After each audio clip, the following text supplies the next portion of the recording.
So if I was starting my swim school from scratch, I've looking at all the different equipment that I would need in order to set up my swim school. And if you're needing any tips with regards to swimming teachers that are part of your team, what sort of kit to get that is a sort of what I would class as essential tools and essential toys and props to use through your swimming lessons, then this is the video for you. Hi and welcome, I'm Helen Hughes from Mini Water Adventurers and I am your go-to person for swimming lesson ideas.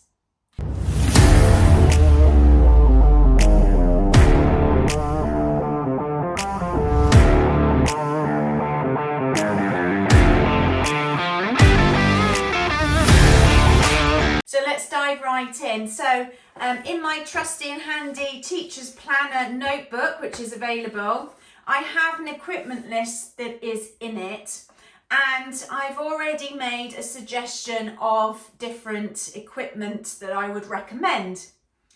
I would also try and have a think about when you're going through the list is to what would you think are the popular themes, if you're using themes, that a child would use, and then that will then help you to broaden your equipment. You don't have to get, everything all at once. So I'm going to go through sort of like the main ones or the main items that I would recommend getting first. And then I'm going to do some sort of additions as to what I would then recommend based on different themes that are the most popular that I have found that the children really enjoy. So let's start off.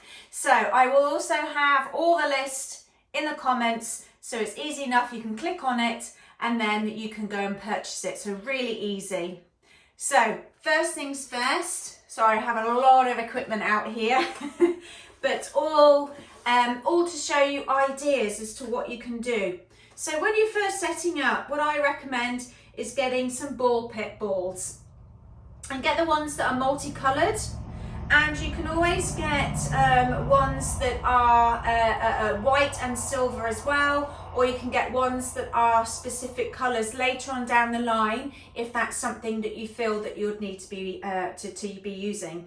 But you can get lots of different colours in there. There's blues as well and reds too that are in there. But these are fantastic because these can be anything. And with the child's imagination, a green ball could be an apple, or it could be anything that you can think of for that particular theme for that day. An orange ball can be a pumpkin, for instance, or think of other things. A yellow ball could be pollen when you're going into spring and they're going to go and collect because they're very busy bees. So all the different colours could be something else rather than just throwing out the balls. You could really bring in a wonderful story so that they can pretend. So recently, for an example, I used red balls and they were little busy robins and they were going to go and get berries for their robins. And it was really sweet watching the children because they were actually physically feeding the robin with their balls. So it just shows that that red ball isn't just a red ball to them, it was actually a red berry. So have a think about different things that you could use, but ball pit balls would be my top one. Also in here, which I would highly recommend, balls still, but they are ping pong balls. And these are slightly smaller, so there's different things that you can do with these. I use them to help with breath control, so again it's something for them to focus on. And these can be different things because they're slightly smaller, then they can actually be controlled in an environment. So that they're not necessarily going to be too much of a big surface area. So for instance, these are clown's noses. This could be a bunny rabbit's tail or nose. And a blue ball could be a type of rain or anything if you're doing like a weather theme or anything. These also can be candy. They can be ice creams for ice cream scoops. They can also be other things that you can think of, jelly tots, things coming to mind of what you could do. But loads of different colours. There's yellows and greens and purple. So they are really good, and they come in a really big pack, so you get your money's worth. The other ones that I do use a lot of are the white ping pong balls as well. So these are snow, and they could also be part of, you know, for bunnies. It could be lots of things. You can also add to these. So you could add in like a black circle on here, so they are eyes for like Halloween or something, or they could be eyes for anything, you know, that you've chosen to do. You know, it could be a polar bear, or it could be teddy bear. So other things that I recommend are pom-poms, and you can have different size pom-poms and different colours. So I really recommend the bigger pom-poms, because they are really great in the sense they are bigger, and the children can hold on and they can visualise them. And also just for the younger ones, you know that you're a little bit more safe with regards to if anybody is sensorial and they like putting things in their mouths. So different colours, again, they come in a big pack of loads of different colours, but they could be buttons, they can be decorations for Christmas trees, they can be, can actually throw out or place different things that are different sort of textures. So although this could be a clown's nose, this also could be a clown's nose as well, but it's a different texture, and you'll find that children gravitate towards one thing or the other depending on what they prefer to have. So it's always good to have a mix. The smaller ones are great as well. These are brilliant because I'm going to go on to them in a minute. Oops, I just dropped that. About the eggs. You can actually fit these in the eggs, which are great. You can also fit the bigger ones in there. They fit perfectly too. But with the smaller ones, again, you could almost have like we decorated snowmen. They could be, sorry, I've dropped the black one. They could be buttons on the snowman. They can be eyes. They can be tails. They can be decorations. They could be sweets when you're decorating ice creams or donuts. And again, they are good. So just be mindful that if you're have got younger ones, just be mindful that if you know, you don't want to go too small. All right, so using common sense with regards to the age group that you are teaching. Briefly just mentioned about eggs. You can get colourful eggs. You can also get ones that are specific. So I've also had ones that are chicks for like Easter, but I've also used them around springtime and things. You can also use ones like Kinder eggs, for instance. I had loads and loads of Kinder eggs because my son went through a stage of where he loved getting a Kinder egg, so I saved the eggs, and then you can reuse those, for instance. Or you can get big packs of these colourful ones as well. I've also got gold ones, or you can have white ones. I've got white ones to write on if you want to. But these are great because they have holes in them and they can fill them up. They can watch the bubbles, and then once the egg is filled, they then have the holes of where they can pour themselves around.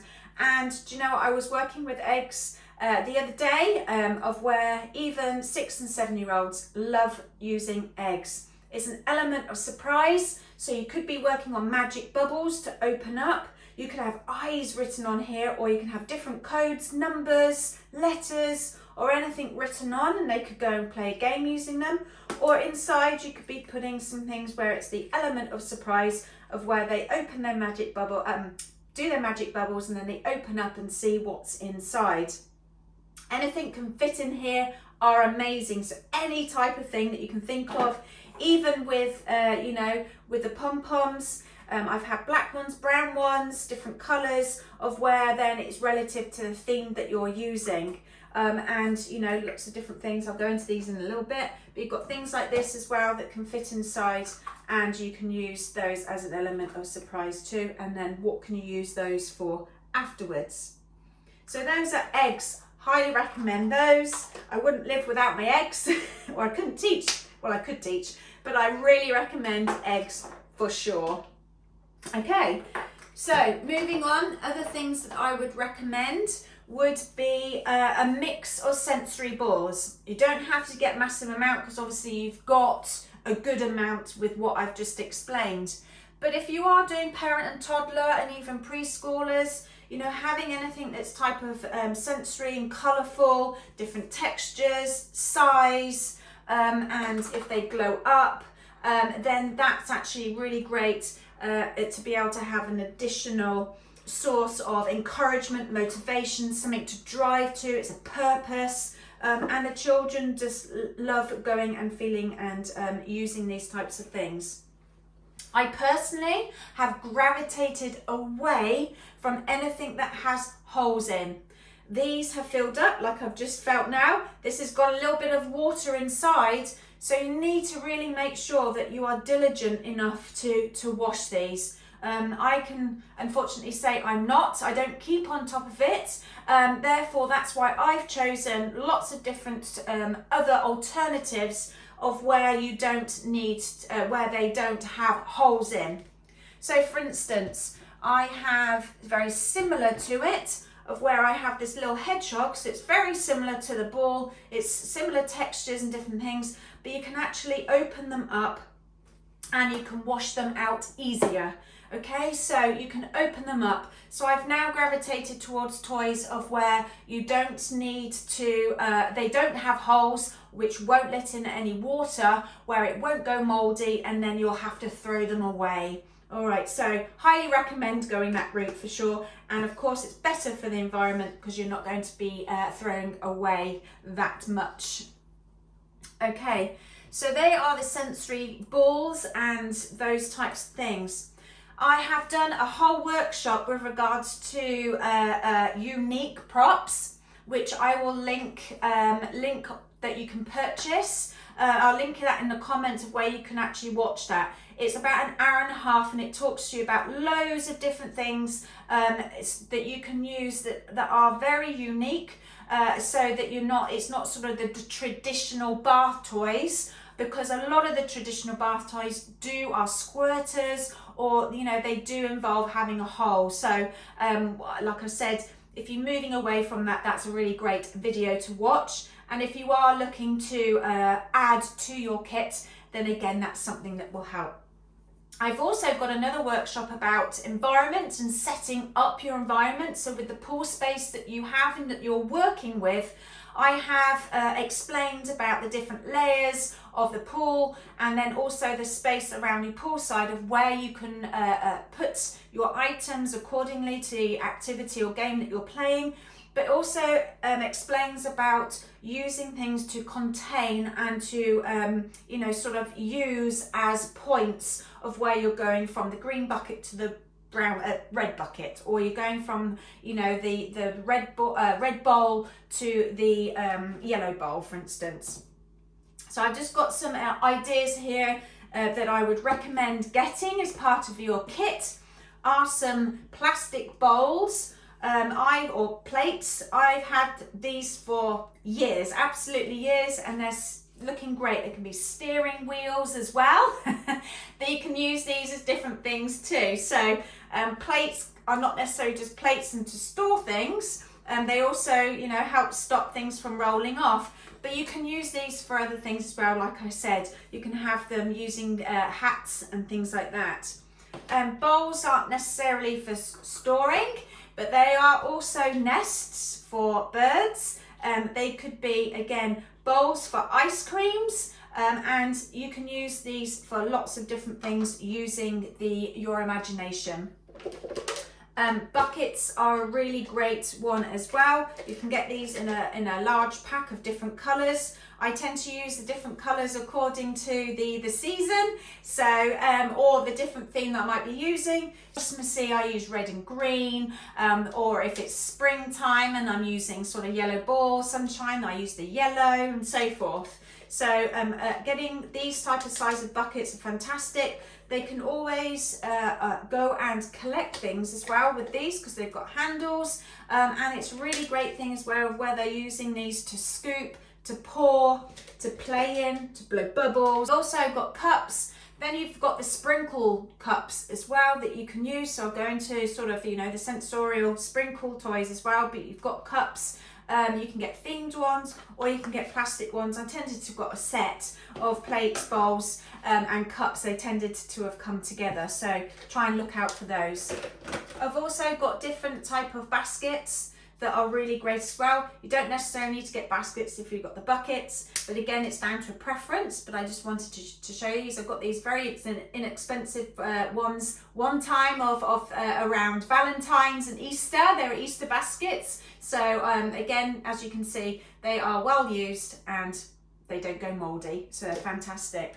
Then I've just got a slightly bigger bucket for if I am using a lot of sort of balls and things, then it's more of a bigger surface area to have, to have these in there to store and for them to bring back to and collect if you're doing that.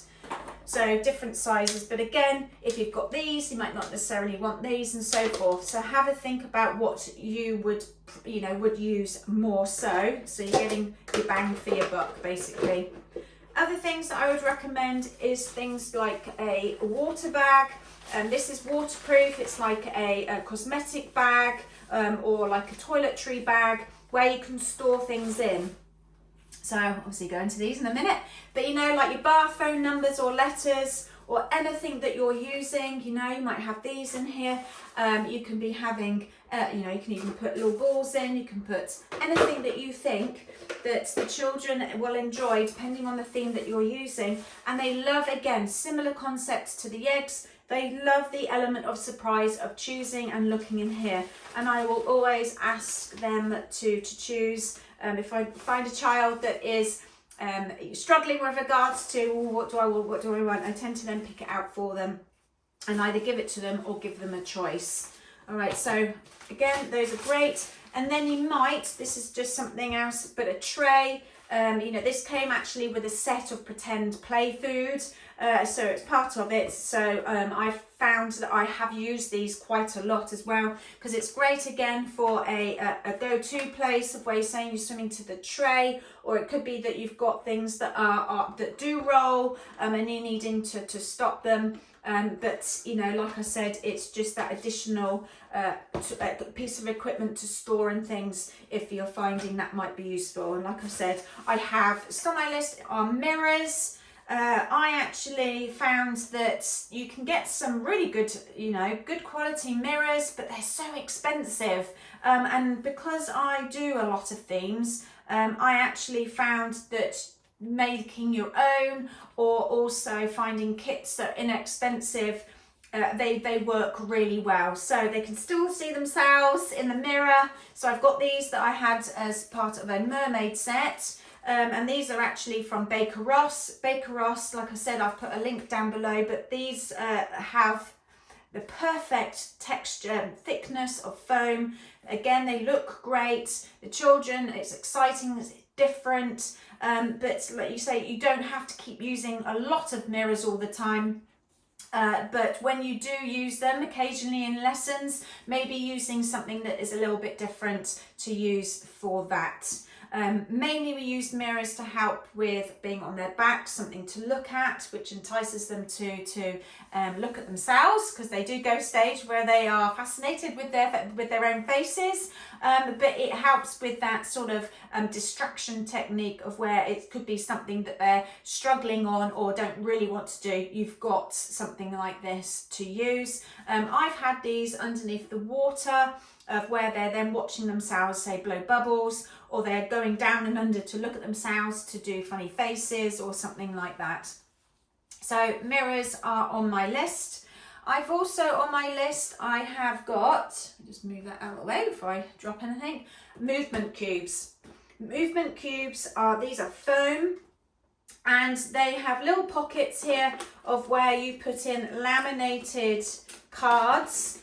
And I have, with all my themed bundles and with a new book that's coming out, I use this because it is phenomenal. It's different. It doesn't matter if because you can change out. You can put these as numbers. You can do it as an actual dice when you've got 6, 5, 4, 3, 2, 1 on, or you can have it as colours, so you can print off and they can have coloured cards in. Or you can do the different movements. You can have a whole lesson just on this, because they could be throwing and then working on that activity. And they come in a pack, and I feel that even if they're a little bit more expensive, they are worth purchasing, and I use these a lot, so I highly recommend a good old movement cube.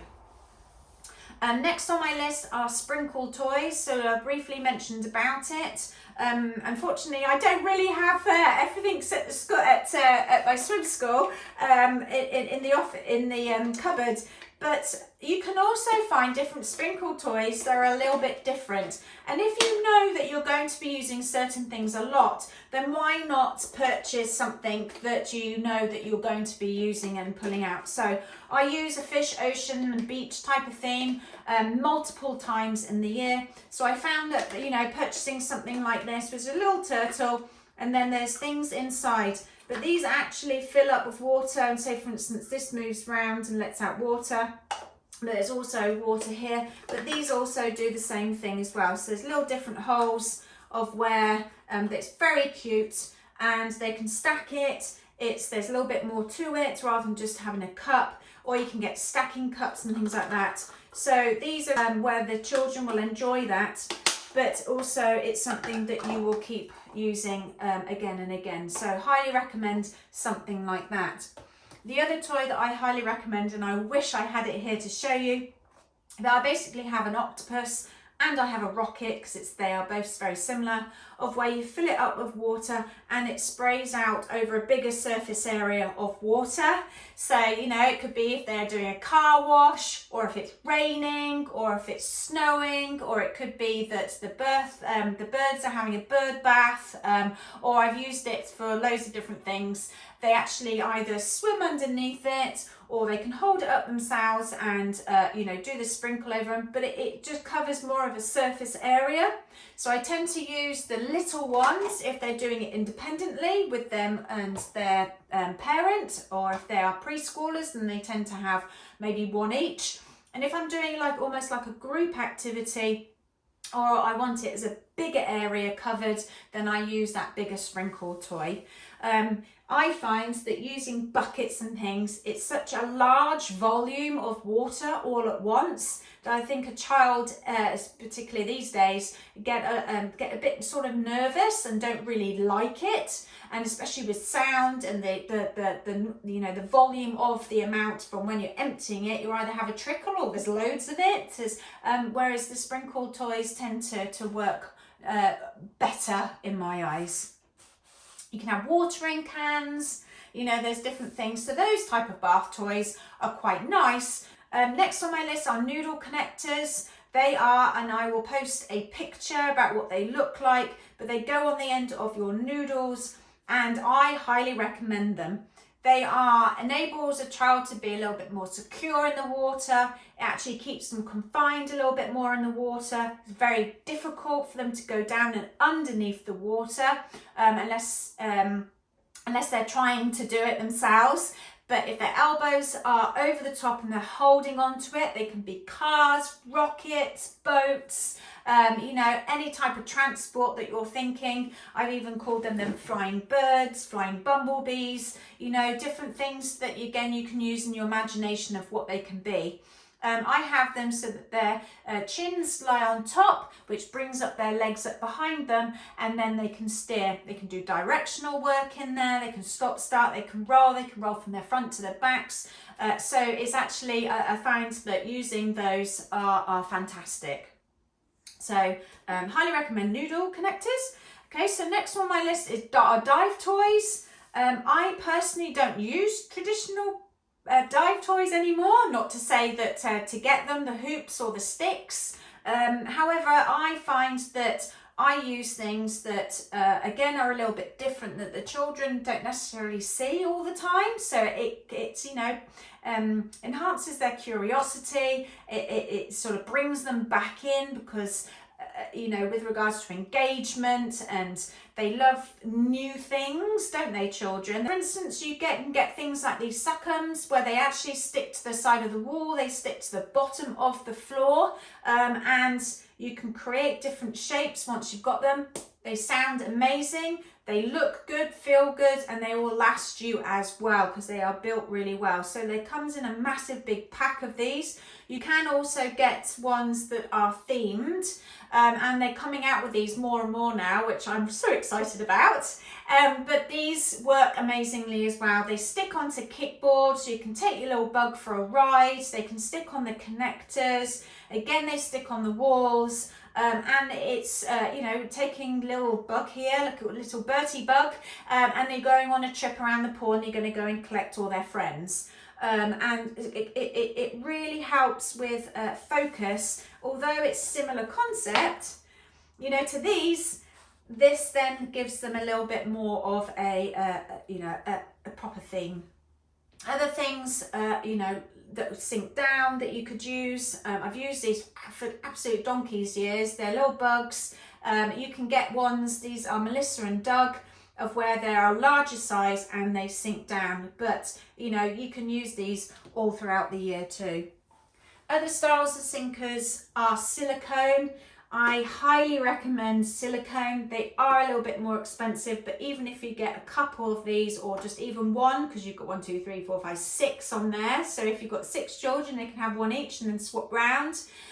These stackables, I've got these in hearts. I've got them in circles. I've got teddy bears where they stack inside the teddy bears. I've got silicone cups as well. And I really highly recommend getting a couple of sets of these. And, you know, again, these are fantastic for children that are, you know, because they double up as teethers too.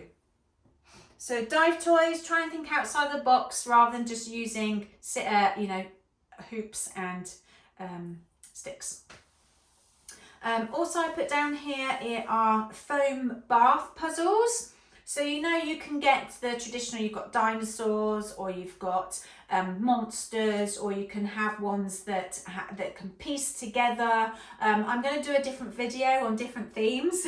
So I'm not going to bring everything out because you should see my garage. It's absolutely full of stuff. So over a period of time, I will show you. But bath foam puzzles that are already made for you. So you don't have to make them yourselves. But if you get some craft foam, you can actually make them themselves. You can actually, you know, just print off a template so you can then draw around it so you're not sort of guessing, and you can use those instead of buying all these different sets of you know, the bath puzzles. So for instance, I made these that are ladybirds or ladybugs, and marrying it up with pom-poms. You could be marrying it up with their spots, and then for instance with the foam numbers, they're going to get 4 spots for their ladybird and off they go. So again, I've done multiple workshops on what to do with these different things. So making your own is really good. So having a pack of craft foam is highly recommended. I use really good quality ones that, and they're very inexpensive because you get a massive pack. So if you know that you know they've worn out or the children have broken them, you don't mind, because of course it's very expensive getting the packs. I also use a little bit of a different texture of these. So for instance, the little robins that I had before, I had brown craft foam and their tummies were this as well. And it's just a different texture, and yeah, it comes off a little bit, but hey, they're going to be shiny, nice and sparkly. It's absolutely fine. So I've made things like rockets, trains. Oh my goodness, I've got fish. And I mean, there's, again, I'm going to do a separate video on type of things that you can use with craft foam, because it is, I mean, there's just absolutely tons of things. If you don't think you're that crafty, you can find on Baker and Ross, you can find kits that come with the craft foam that you can just make. So for instance, I've got bumblebees, teddy bears and mermaids. So again, think of themes that you probably will be using multiple times. So I have done another workshop of, you know, top 10 themes that work, and I've got my book coming out as well of the most popular themes of what you can do. So you don't have to buy these right away, but it's, if you know that you're going to be using this type of thing, and you buy your craft foam packs, but then you could also then use some of these packs, knowing that it could accompany what you're working on. Laminating machine is a must as well. I use when we are doing, oh, it's stuck, using songs. So printing off songs that are used, so make sure you have cards and a really good laminating sheets and laminating machine. Highly recommend that, because if you don't have, you know, for instance, a mermaid, or you don't want to be making bumblebees, you can actually print them off on laminated card and use those.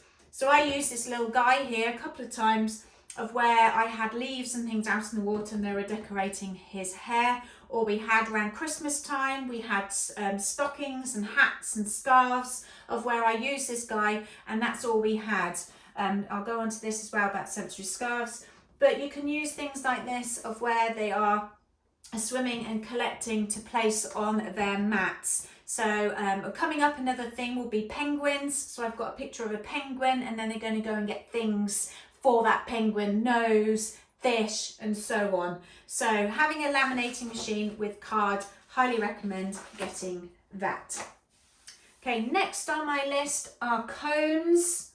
So again, you might not necessarily want to get these cones because you could use your buckets, for instance, but these are really good for markers, especially with the older children, of where they will be swimming to. So if you're playing a game, for instance, or if you're needing them to swim to a certain location or a certain distance, you can mark them out. And it's really great because they're obviously very colourful. But you can also use these things of where you are throwing rings over the top, or like for instance I've put Halloween hats over the top, or you can put other things over the top, and you can have things that balance on them. So I've got a game in one of my books of where they have you know, they've got balls in here and they use those as you know, a part of a game. So these are fantastic. You can also get the flat ones as well, which are the dome cones, which they come in a huge pack of where you will probably use those quite often too. So I recommend those.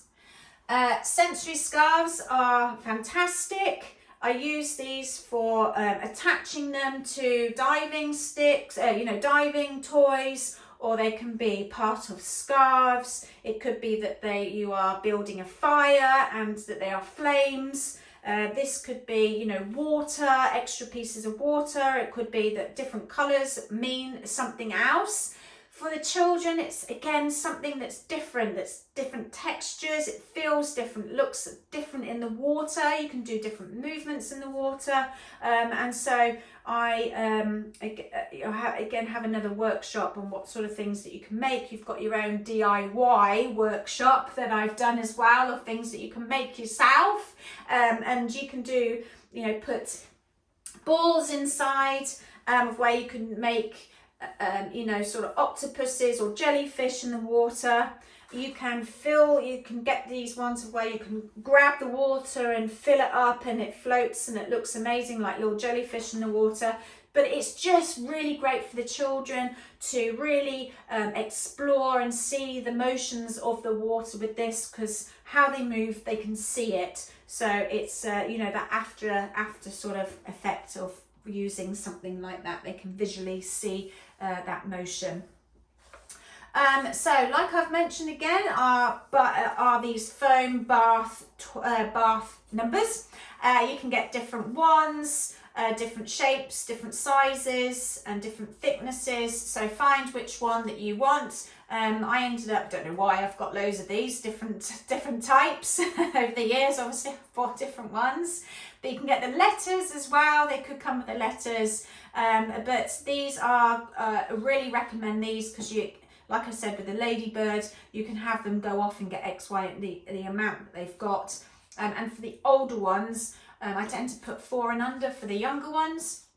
So if you're doing preschoolers that are 4, I tend to have 4 and under. And then for the older ones, I tend to have 5 or what have you, because if they're, for instance, they've pulled out 6 or 7, then, you know, they may not find it, it might be difficult for them to carry it, but for a higher stage, that's the game of it, where they need to get 7 balls and they need to try and transfer all 7 balls back in a collection or something like that. Or again, that could be another video of different things that you could use with the numbers. Other things are bigger balls as well. So if you are doing the higher stages, or even the younger ones, you've got beach balls. So you've got different size beach balls, and I got these in a pack of different sizes of these. They were like 2 massive ones, and then they went smaller and smaller.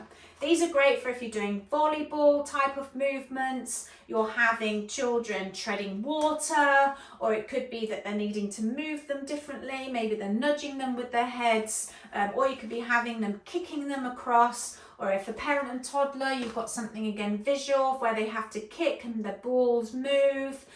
So, you know, you don't necessarily, these are just very inexpensive. That's why I've got those, and they pack better.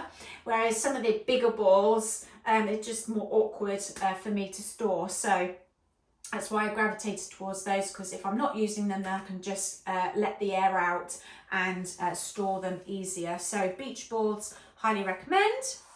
The next one are fishing nets. So as you can tell, I have used these for absolute donkey's years, but it's really good for the children. So there's another way of going and collecting things. They can scoop. They're actually focusing on, so for instance, they're going to go and collect something that's floating in the water. They know then at certain levels of the water whether or not this is going to fall out or not. And then there's an implication, if they lift it up too high, what's going to happen to their bodies?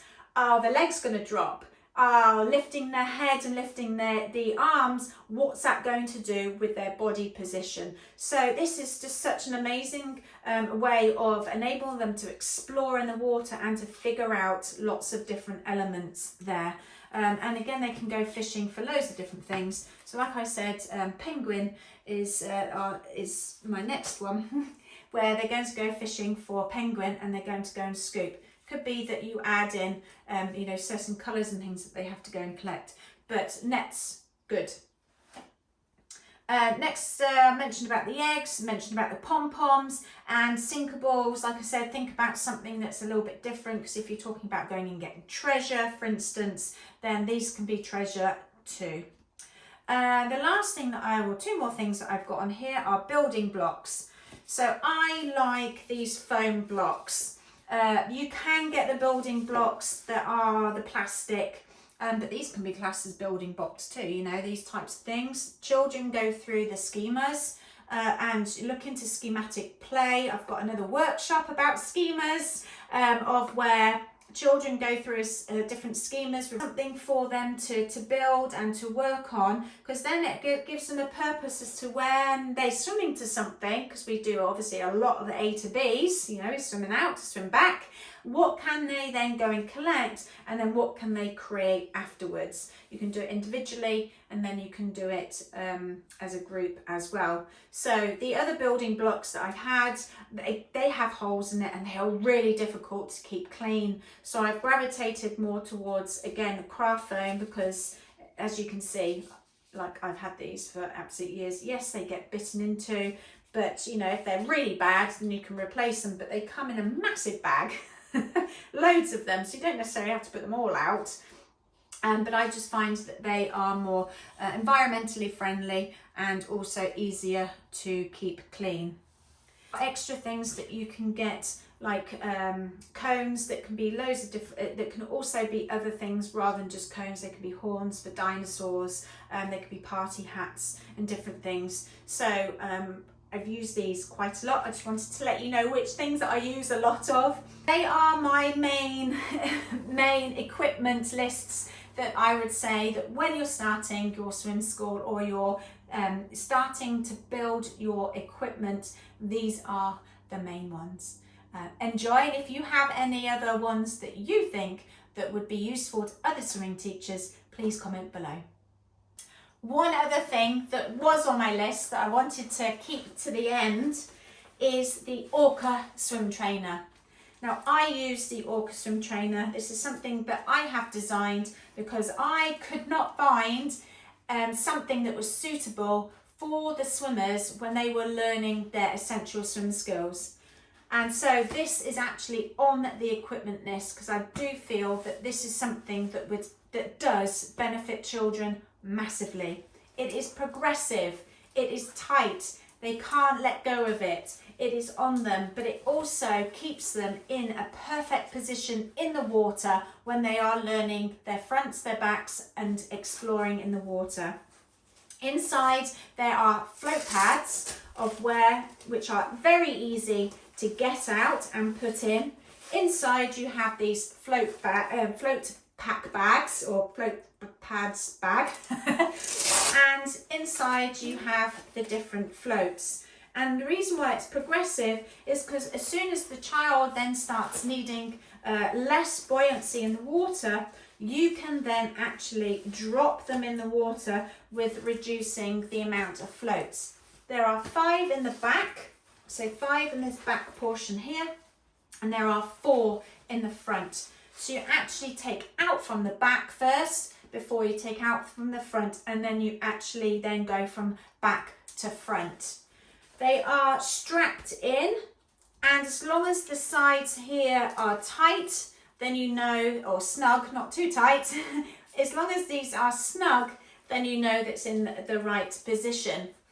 They need to be within the area of the torso, so from where their nipples are basically to their belly button. That is the area of where children do require that extra flotation and buoyancy when they are in the water. And as a sports scientist, I know that we need to work in antagonistic pairs. So whatever you work on the front, you also then have on the back as well. That's why I actually prefer having something like this, which is what I've designed, as opposed to something all on the front or all around the arms. So this enables a child to be free to swim, learn, play, and then enjoy their time in the water. So that made it, of course, to the equipment list.